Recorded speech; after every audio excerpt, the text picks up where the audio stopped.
This is a lot of food. This was the thought of Felix as he sat at breakfast one morning.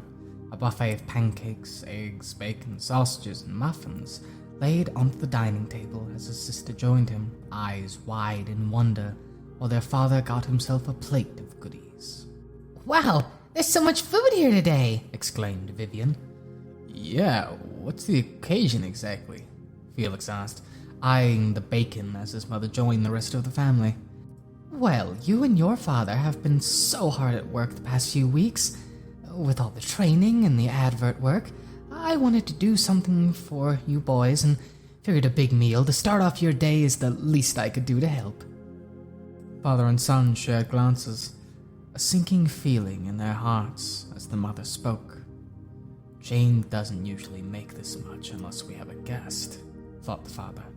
The only time Mom goes above and beyond like this is... Hun, you really didn't need to do all that for us. Jonathan assured his wife with a smile, soon rebutted with the woman wrapping her arms around her husband. I know, but it's just so much has been happening lately. I see its toll on your faces and I just wanted to help you two face the world, even if I can only do this much. Vivian looked around the table at her family, inspecting their faces as a heavy air filled the room. Melancholy expression on her mother, while her father and brother looked like scolded dogs. The last 3 weeks ran through the guilty men's minds. John's serious tone when he learned of the demon, Felix's when he came home from training, all seen and heard by the mother, but nothing truly explained. The boys took their plates and loaded them up with as much food as they could, eating up all the food they could get their hands on, carbo loading like mad to ensure not a single scrap of Jane Vellatorda's love and hard work went to waste. Whoa, wait, don't scarf it down like that, you'll choke, warned the mother. Don't worry, Jane. Me and the boy know when we're... The father attempted to reassure, choking down on a stray bit of egg. The father downed his juice while Felix smirked internally. Vivian, asking if her dad was okay while chewing on a pancake. After reassuring his family, Jonathan grabbed seconds with his son, Jane happily eating with her family. After breakfast, the two Vellatorez men remained seated, plates clean and stomachs set to bursting, as the daughter went into the living room and the mother gathered the dishes. I'll help you a minute, hon. Just give me 1 minute, the husband exclaimed exhaustedly. You two just rest up. I'll get the dishes, Kay? The mother gave the men of her life a forehead kiss each before taking their plates to the sink. So, Felix, you have any plans for today? If not, I can spar with you for a bit. Thanks, Dad. But, I kind of like to, rest on my rest day. Felix quickly declined. The man of the household laughed as his son's casual rejection, a reaction that annoyed Felix every time it happened. The boy wanted to take his father up on that offer, if only to get a good punch on him. But before he could agree, the man picked up his phone. Hello? Can I help you? Yes, I'm his agent. No, I don't think he'd be up for that. Felix looked at his father as he bit his nail, listening to whoever was on the other side pitch their promotion to the silver-haired agent. Okay, look. I'll talk with him about it, give you a solid answer later, okay? Alright. Times I can contact you? Alright, thank you for your interest. I'll call back as soon as I can. Thanks, bye. What was that? Felix asked tentatively. Underwear modeling firm. Thought you'd be perfect for their brand. It's not happening. Agreed. A lot of people suddenly have an interest in me, huh? For the past 3 weeks, news of the new generation had been pumped out, alongside pictures of them at the exhibition, though no information about their powers had been leaked. Evidently, despite not even debuting yet, there was still plenty of advertising opportunities presented, at least to Felix. From men's hair products, to modeling opportunities, to more raunchy offers, all of which went by his father, and all of which were routinely rejected. How come you've rejected all these offers to me anyway? Isn't it your job to get my face out there? The father looked at his son inquisitively, pondering the question for a moment before answering. It's not so much my job to get your face out there, as it is to market you, son.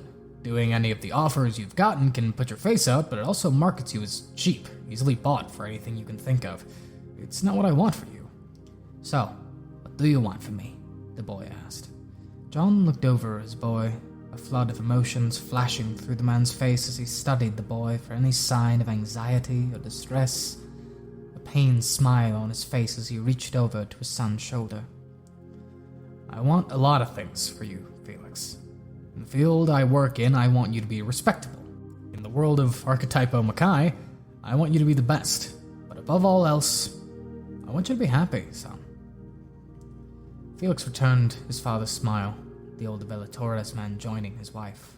Hey, I think I'll cook dinner tonight. Make my world-famous karag. What do you think? That sounds wonderful, hon, Jane exclaimed, warm smile across her face. Not sure chicken tenders marinated in soy sauce and sake sounds like karag, pops. Felix, I'm gonna need you to run down to the store and grab my ingredients a little later today, alright? John asked his son. There's a fast food place nearby. I'll go head out there and lunch. After spending some time relaxing around the house, the young man took his bike and made his way for the restaurant and store, grocery list in tow as he rode off. Chicken tenders, ginger, garlic, sake, soy sauce. Already have flour and starch back home, some of the eggs, salt and pepper. Damn, I'm hungry just looking at this.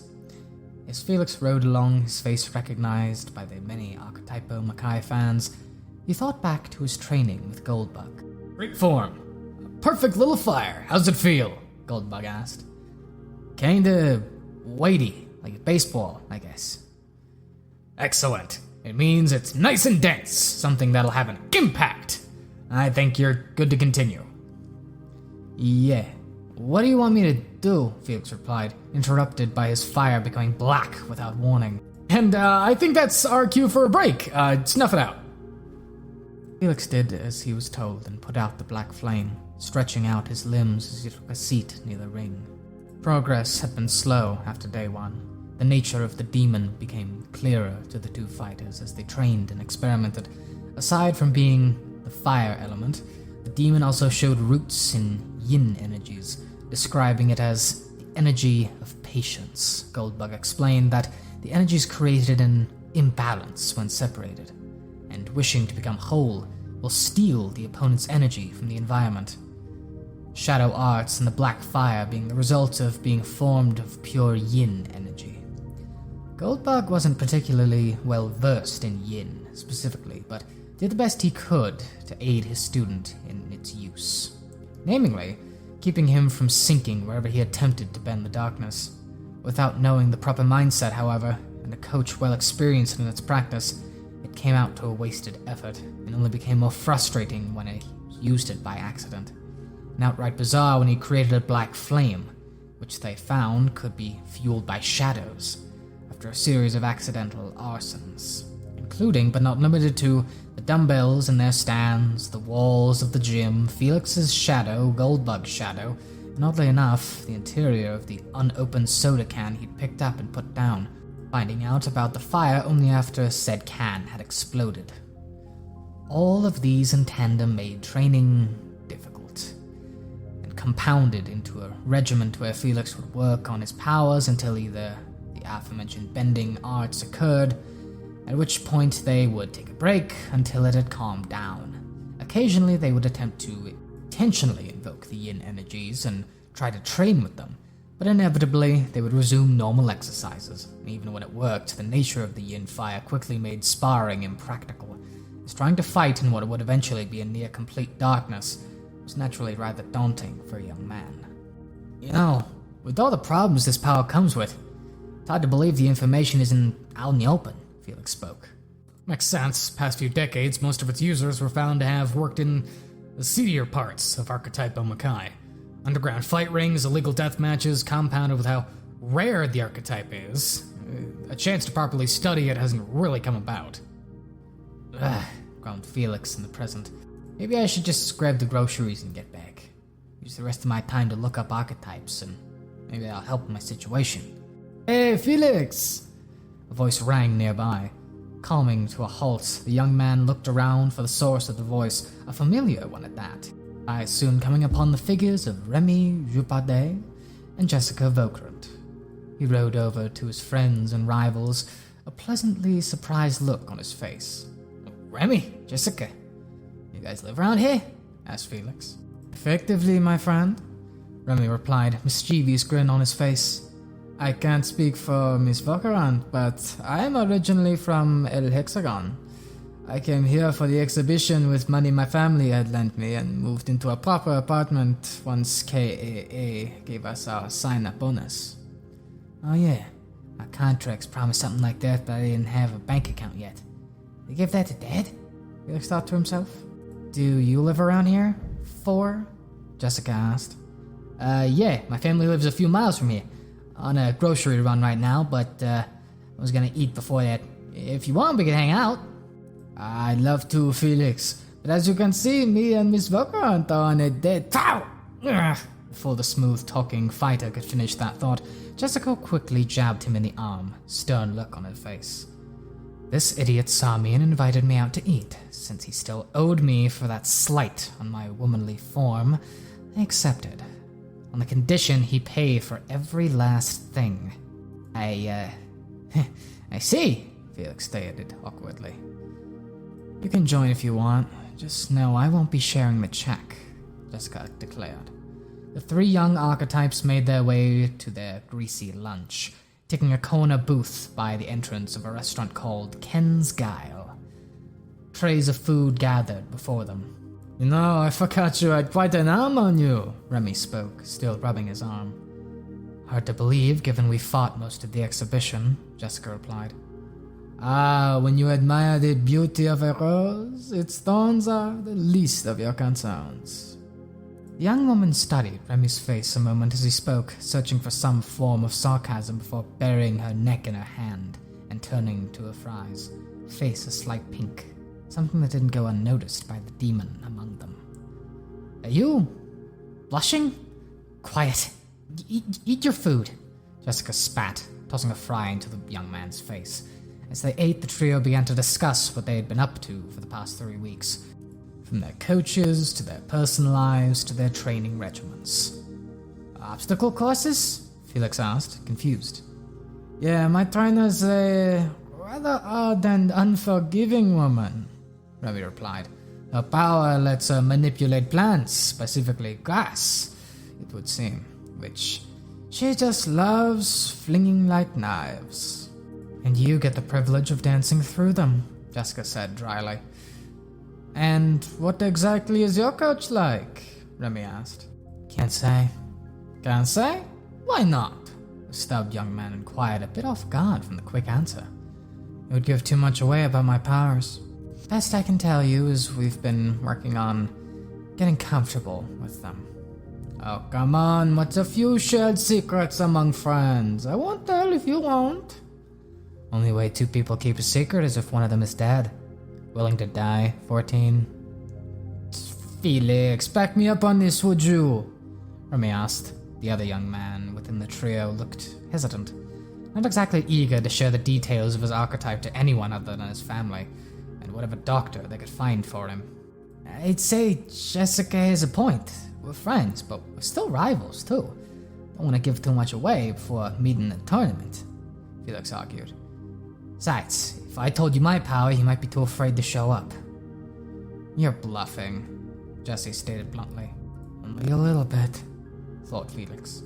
"Well, now I have to know what you guys are rocking.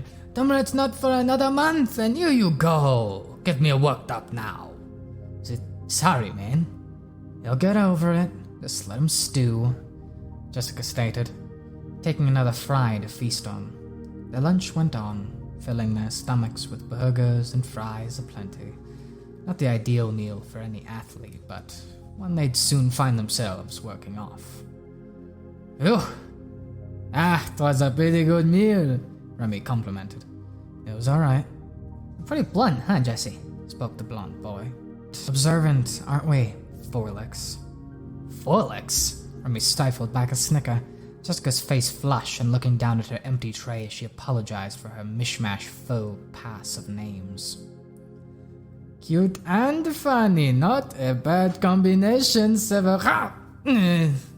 Quiet. Felix beamed brightly. For the longest time, he had never truly known the people behind the spectacle he so often held in ire, assuming them simply to be battle maniacs or sadomasochists. Yet before him sat two warm individuals, their reasons for battle unknown, yet their youth clear for all to see. Oh yeah, maybe I should ask for their numbers before I head out. The young man brought out his phone, Remy still rubbing his arm while Jessica pouted in her seat, exchanging numbers between his peers and friends. Well, I should probably get going. Need to get ingredients for the night's dinner. Very well, my friend. I'll not keep you longer than need be. It was great hanging out with you, Remy said, smile beaming across his face. You and 14 are rather irksome, but I do look forward to chatting with you again. With a smile on his face, Felix grabbed his bag and said goodbye to his friends, exiting the booth only for Remy to interrupt his leave. Oh, Felix! Almost forgot to mention. Excuse me, the voice interrupted. Felix and the duo turned their attention to the person in front of the silver-haired boy. He was roughly older than the three fighters, but still about their age, clothes a mix of biker and punk, with people on the booth behind him looking at the scene, presumably his friends, by their similar clothing. Can I help you? Felix inquired. Yeah. Guy looked over Felix, fidgety, but not in a way that conveyed nervousness to the younger man. I'm sorry, it's just me and my friends are big fans of the AM, and we couldn't help but notice 3 members of the new generation, and could we get an autograph? Haven't really started our careers and we've got fans already, huh? Remy jovially joked. Felix surprised and somewhat flustered. I'm sorry, I don't really have a pen and paper on me. Oh, that's alright. I got some on me right here. The biker punk reached behind into his jacket's pocket, fiddling with something for a moment before bringing his hand swinging into Felix's face, knocking the boy to the ground. That hurt, Felix thought as he hit the ground, his assailant leering above. Man, that was pathetic, the assailant mocked. What's the matter, pretty boy? Get chased after groupies so much you don't... The assaulting punk was suddenly met with a hard kick to the face, Remy leaping over the booth table to the corner delivered. Man was sent spiraling into a pillar, friends jumping from their table to help him while Jesse did the same. Felix, are you alright? Jesse asked, helping Felix up. Yeah, he just caught me off guard. Helped up, the man shoved his buddies aside, spitting blood onto the floor as he glared at Remy and the others, the restaurant taking notice of the commotion. What? Pretty boy needs help? Wasn't he the guy that beat an Archetype by himself? As Felix was helped to his feet, Remy simply returned the gaze, face filled with indignation, unfamiliar to his companions, fist tight at his waist. I'm sure he could handle you by himself without issue, but... Remy shifted to his side, front arm staying low while he brought the other to guard, feet firm as he took a fighting stance. I'm not the kind of guy to just watch while scum like you fucks with my friends.